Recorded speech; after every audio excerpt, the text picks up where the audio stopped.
Hello friends, এই মুহূর্তে একটি গুরুত্বপূর্ণ আপডেট। বছরের শেষ সূর্যগ্রহণ অর্থাৎ বছরের দ্বিতীয় সূর্যগ্রহণ হতে চলেছে আজ 2 অক্টোবর। আর মাত্র কিছুক্ষণ বাকি রয়েছে, কয়েক ঘন্টা, তারপরে এই সূর্যগ্রহণের দেখা মিলবে। তো কতক্ষণ পর্যন্ত এই সূর্যগ্রহণ চলবে, কখন শুরু হবে এবং আপনারা কোথায় থেকে দেখতে পারবেন, এর সঠিক সময়সূচি কী রয়েছে এবং গর্ভবতী মহিলাদের জন্য কি কি সতর্কবার্তা রয়েছে, সবটাই জানাবো আজকের এই ভিডিওতে।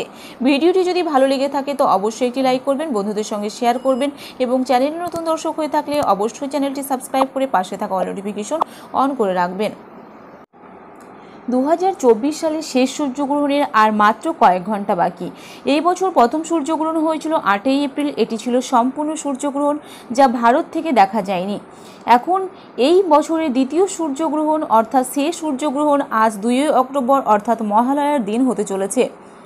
এটি একটি বলয়গ্রাস সূর্যগ্রহণ হবে, যা বিশ্বের অনেক জায়গায় দৃশ্যমান হবে। এই সূর্যগ্রহণে আকাশে রিং অফ ফায়ারের অপূর্ব দৃশ্য দেখা যায়। আমরা আপনাকে সূর্যগ্রহণ সম্পর্কিত তথ্য সম্পর্কে আরও জানাচ্ছি। মার্কিন স্পেস এজেন্সি নাসার মতে বছরের দ্বিতীয় এবং শেষ সূর্যগ্রহণ বলয়গ্রাস হবে। এবছরে প্রথম সূর্যগ্রহণ 54 বছরের মধ্যে প্রথম পূর্ণগ্রাস সূর্যগ্রহণ ছিল। বছরের সবচেয়ে বড় গ্রহণও ছিল। হিন্দু তিথি অনুযায়ী সূর্যগ্রহণ কেবলমাত্র অমাবস্যার মধ্যেই দৃশ্যমান হয়, অর্থাৎ যখন সূর্য, চন্দ্র এবং পৃথিবী একই অক্ষরেখায় থাকে। একটি অমাবস্যা আসতে প্রায় 29 দিন সময় নেয়, কারণ চন্দ্রের পৃথিবীকে সম্পূর্ণ প্রদক্ষিণ করতে এতটাই সময় লাগে। তবে প্রত্যেক অমাবস্যায় গ্রহণ লাগে না। বছরে ন্যূনতম 2টি এবং সর্বোচ্চ 5 বার সূর্যগ্রহণ হয়। খালি চোখে সূর্যগ্রহণ দেখলে চোখের ক্ষতি হতে পারে। বৈজ্ঞানিকের মতে গ্রহণ দেখার জন্য বিশেষ কাচের চশমা পরতে হয়। এছাড়াও কালো কাচের চশমা ব্যবহার করতে পারেন। সূর্যগ্রহণ 4 প্রকারে হয়: পূর্ণগ্রাস, আংশিক, বলয়গ্রাস এবং হাইব্রিড সূর্যগ্রহণ। 2 অক্টোবর হতে চলায় বলয়গ্রাস সূর্যগ্রহণ ভারত থেকে দেখা যাবে না, কারণ সেই সময় ভারতে অন্ধকার থাকবে। কিন্তু আপনি গ্রহণের লাইভ সিস্টেমিং দেখতে পারেন। গ্রিনউইচের রয়্যাল মিউজিয়ামের মতে একবার পৃথিবীর কোনো অংশ থেকে পূর্ণগ্রাস সূর্যগ্রহণ হয়, তারপর সেই জায়গায় আবার পূর্ণগ্রাস গ্রহণ লাগতে প্রায় 400 বছর লেগে যায়। এই বলয়গ্রাস সূর্যগ্রহণ রাতে 9:14 শুরু হবে এবং ভোররাত 3:17 গ্রহণ ছাড়বে।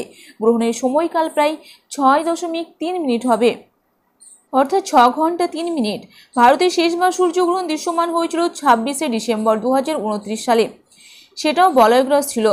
এই গ্রহণ 3:53 পর্যন্ত ছিল। এবারের সূর্যগ্রহণে আকাশে আশ্চর্যজনক রিং অফ ফায়ার বা আগুনের বলয়ে দেখা যাবে সূর্যের চারপাশে। গর্ভবতী মহিলাদের জন্য বিশেষ কিছু সতর্কবার্তা রয়েছে। অনেক সংস্কৃতিতে সূর্যগ্রহণ কুসংস্কার এবং বিশ্বাস দ্বারা বৈশিষ্ট্য, বিশেষ করে গর্ভবতী মহিলাদের সম্পর্কে। যদিও এই বিশ্বাসগুলিকে সমর্থন করার জন্য কোনো বৈজ্ঞানিক প্রমাণ নেই, এই সময়ে অতিরিক্ত সতর্কতা অবলম্বন করাই অপরিহার্য। গর্ভাবস্থায় ক্লান্তি হতে পারে, তাই বাড়ির ভিতরে বিশ্রাম বা আরাম করার এই সুযোগটি নিন। আপনারা পা উপরে রাখুন, প্রশান্তিদায়ক সঙ্গীত শুনুন, একটি ভালো বই পড়ুন। এছাড়াও সূর্যগ্রহণ সাংস্কৃতিক বিশ্বাসের কারণে কিছু লোকের মধ্যে ভয় এবং উদ্বেগ জাগতে পারে। মনে রাখবেন যে এই বিশ্বাসগুলি কুসংস্কারের উপর ভিত্তি করে এবং বৈজ্ঞানিক প্রমাণ নয়। শান্ত থাকুন এবং নিরাপদে গ্রহণের সৌন্দর্য উপভোগ করার দিকে মনোনিবেশ করুন। কেউ কেউ বলে যে গর্ভবতী মহিলাদের জন্য গ্রহণের সময় ভিতরে থাকা নিরাপদ, কারণ তারা মনে করে সূর্যগ্রহণের সময় সূর্যের রশ্মি মা এবং শিশু উভয়ের জন্যই খারাপ হতে পারে, কিন্তু বিজ্ঞান এটা মান্যতা দেয় না। সূর্যগ্রহণ শেষ হলে আবার বাইরে যাওয়া উচিত।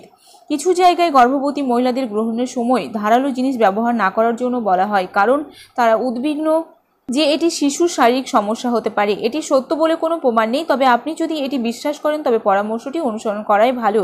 কিছু সংস্কৃতি বলে যে গর্ভবতী মহিলাদের গ্রহণের সময় খাবার বা রান্না করা উচিত নয়, বিশেষ করে অবশিষ্ট খাবার নয়। পরিবর্তে আপনি ক্ষুধার্ত হলে তারা ফল খাওয়ার পরামর্শ দিতে পারে, কিন্তু গ্রহণের সময় খাবার এড়িয়ে যাওয়ার কোনো বৈজ্ঞানিক কারণ নেই। এছাড়াও গ্রহণের পরে কিছু ঐতিহ্য বলে যে কোনো খাবার প্রভাব দূর করতে গর্ভবতী মহিলাদের স্নান করা উচিত। একটি স্নান চমৎকার হতে পারে, এটি গ্রহণের পরে বিশেষ কিছু করার কোনো প্রমাণ নেই।